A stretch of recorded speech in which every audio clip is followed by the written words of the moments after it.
Hey vinyl community, it's MGK Boston. That's Mike back with another video.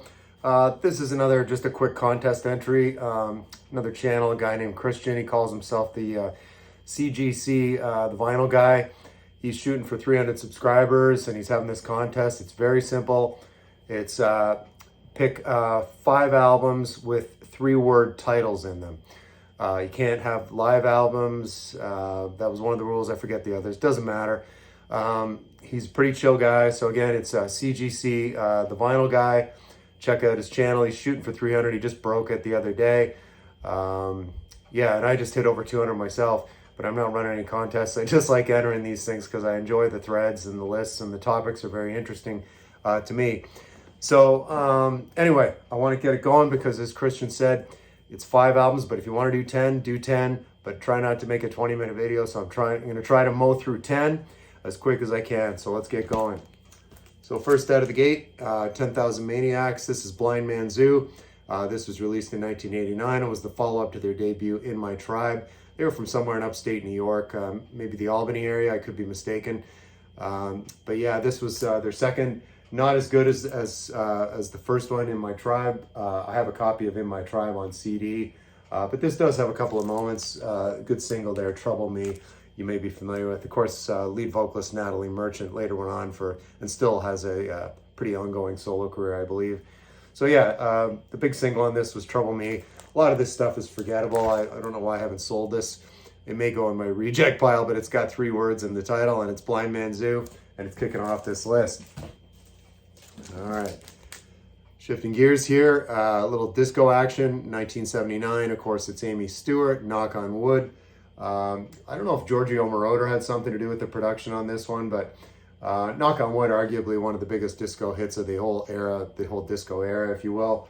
And yeah, and it kicks the album off right there. There it is, side 1, Knock on Wood.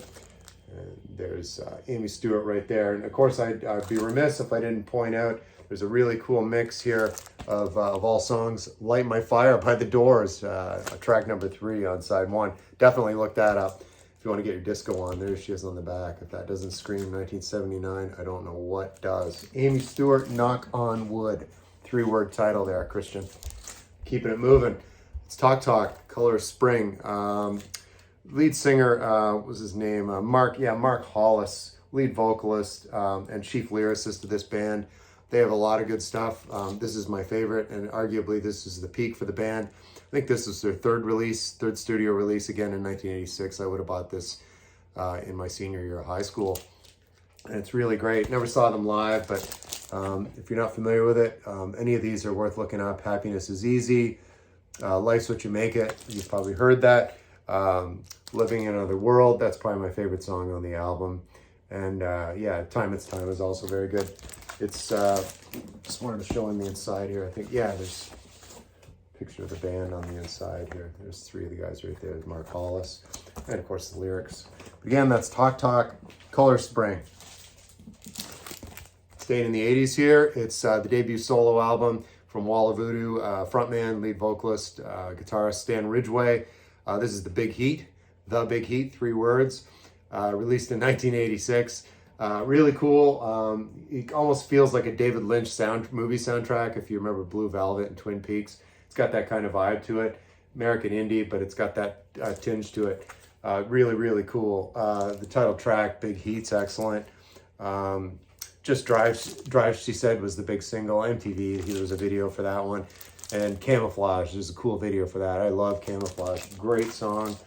I don't think there's anything special on the inside here. There's Stan right there. It's called The Big Heat. Oh, there he is there. Yeah, and he also plays harmonica. There you can see right there. And of course, it's just the lyrics on the other side here. Bit of water damage on this one, unfortunately. Had a basement flood years ago, but unfortunately didn't lose any records. Just a little bit of damage. All right. Moving on to some classic rock here. This is 1969. The great Steve Miller, the Steve Miller Band. And the title of this is Brave New World. Of course, three-word title there, Christian. And of course, he was on Capitol right there. This to me is his best album. I'm a bit of a completist. I mean, the 80s stuff, I could do without it. But this is really excellent. Again, this is in 1969. This came out. This would have been his 3rd studio release. And yeah, like I said, arguably his best. There's a couple of tracks on this that even have a Jimi Hendrix feel to it. Can't You Hear Your Daddy's Heartbeat, and Got Love Because You Need It. And here's all the track listing on the back here, of course, Brave New World right there. There's another track here, Seasons. I suggest you look that up. That's just a beautiful ballad and really nice gatefold sleeve here on the inside. Sorry, the late afternoon light reflection there. I should have pulled that blind, but enjoying the sun while it lasts. All right, Brave New World, Steve Miller Band. Moving into the 70s here, this is 1974. This is the Strawbs. I believe this is their ninth studio release. Yeah, they'd been at it for a long time. They were, up until this is when they went full electric. You could argue it's a prog rock album because it's really got that vibe. They were a 5-piece outfit out of the UK. And up until this point, in the same school as folk rock is like a Fairport Convention, or maybe even Nick Drake to a certain degree. With all the lush violins, instrumentation, that kind of thing, but far from progressive rock. This is a different story. It's almost plays like a concept album. You've got the little story on the back. Of course, it's called Hero and Heroine. Heroine, of course, with an E, not the drug. And it opens with a multi-part, 3-part song called Autumn. I suggest you look that up. Yeah, and the chief lyricist was a guy named Dave Cousins. I think that might be him there. I could be mistaken. I actually saw them, and I'm going to show you a little ticket here. This was an unplugged show they did. You can see right here. This was in the city of Waterloo, Ontario, Canada, when I was still living in Canada. Yeah, this was in 2002. Story went this: the owner of this high-end audio store called Natural Sound. You can see that on the bottom of the ticket. And it was like a VIP only thing. I can't remember how I got in, and the Strawbs was his favorite band. So this guy was a very wealthy guy, and somehow they were on a tour, and he got them to play. They were playing in Toronto at a venue there, and he got them to drive an hour west to the Waterloo region, and they played in his store. It was really cool, like a real high-end audio store, and he kind of moved all his inventory out of the way, band set up, and played an acoustic set. It's really excellent. So I just, as a side note, I thought I'd show that ticket. But again, it's Hero and Heroine, and it's the Strawbs, 1974, the release date on that one. Again, that track, Autumn, not to be missed, really excellent. All right, moving into the 80s, a little 80s alternative pop. It's Shriekback, Big Night Music. This was released in 1986. They'd had a couple of records. This is their fourth, and this was, in my opinion, their pinnacle. They went a little more poppy on this one. They wanted to make some money. That's okay, because the production and the songwriting is really excellent. And it just really shows on this. So, yeah, Dave Allen, I think, was the front guy, maybe Martin Barker. I could have the personnel reversed there. And of course, there's a few great singles on this. Of course, it opens with Blacklight Trap. Gunner for the Boot is good. There was a good video at the time on MTV and Much Music. Pretty Little Things is excellent. I mean, this whole record is really great. Underwater Boys. It's kind of dreamy at points. It's not certainly aggressive guitar work. It's just kind of trippy. And it's really excellent, and it's Big Night Music, and it's Shriekback. The release date on that, 1986, and again, I bought all that 80s stuff, as I've said before, I bought when it came out, and this is no exception. This would have been a used copy. It looks like there's a marker squig on there, but I would have bought this a year or two right after this one came out, and this was released in 1985. Should point out, in the UK when this came out, it was titled Steve McQueen and not Two Wheels Good, but then what happened was, at the time, Steve McQueen's estate got involved, and there was legal action. It's ensued against the record label. They were on Epic, and the indie label that was distributed by Epic looks like it was something called Ketchenware here in the UK. Anyway, there was legal action threatened. So when the record came out in United States and Canada, and of course I was in Canada at the time, it was renamed Two Wheels Good. And lead singer, piano player Paddy McAloon wrote all the songs. Really quirky, kind of jazz pop, if you will. And it's really happy, fun music. Farron is great, Bonnie's great, Appetite's great. And then on side 2, Moving the River, Horsing Around. I mean, this whole thing just plays really nice. If you want to cheer yourself up, you want to listen to this, Prefab Sprout, it's Two Wheels Good. That's just real. I'm doing well on time here, so just wanted to see if there's any on the inside. Oh yeah, I've still got the insert. So you can see there's a picture of the band right there. Kind of cool. Yeah, it definitely screams 1985. There's Paddy McAloon on the back. So yeah, pretty cool. There's Patty McElwain right there, sorry, on his motorcycle. Yeah, really excellent album, Two Wheels Good. It's the only prefab Sprout I have. I'm not familiar with a lot of their other stuff. I don't think they were around that long. They were kind of a short-lived band, but yeah, Two Wheels Good. Not to be missed. 1985, the release on that. Almost at the end here. We're jumping all over the place and talking so fast. I'm going to make myself hoarse. Motorhead. Yes, rock and roll. Rock and roll, 3 words. I guess technically Christian, you could argue N isn't a word, but it's rock and roll and it's Motorhead, so I should be forgiven for that. Not breaking the rules. There's the late, great Lemmy right there on the back. Of course, Phil Campbell on guitars. Phil's no longer with us either. There.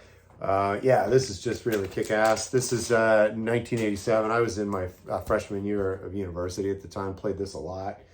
And there's just some great tracks on this. Of course, the title track, Rock and Roll, Eat the Rich, The Wolf, Boogeyman, and Stone Deaf in the USA. Look any of those songs up. Yeah, you want to get your party on, it's right there. And it's Motorhead, Rock and Roll, 1987, the release on that one. Killer album. There they are right there, right? Wouldn't be wearing the shirt if it wasn't cool, folks. All right. Lastly, and I'm at 11 minutes, so I've done well today. I'm happy with that because I tend to ramble on a bit, as you're probably aware if you subscribe or watch my videos.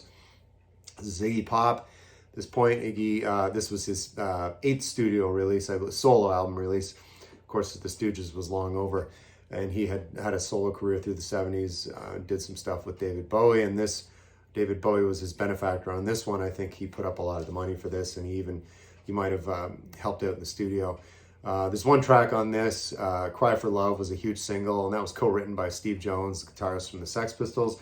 But this is definitely Iggy Pop at this point. He kind of cleaned up his act, and he got off the dope and straightened things out, and had a really good outing here, and wanted to make some money and started planning for his retirement. And he did really well with this album. It was very commercially successful. Arguably, for his solo work, his most commercial, but still, it's really good. This is far from a flop. I think it's really great, and I bought it right when it came out. You've probably heard it before. They always play this at sports events. Real Wild Child, Blah Blah Blah, the title track, Baby It Can't Fall, Winners and Losers. Hideaway is really probably one of the bigger highlights on this one for me, and of course, Cry for Love right there, the Steve Jones co-written track that I just mentioned earlier. And it's Iggy Pop, and it's Blah Blah Blah, and it's 1986, the release on that one. So that was my entry for Christian, his contest, pushing to 300 subscribers, which he already did.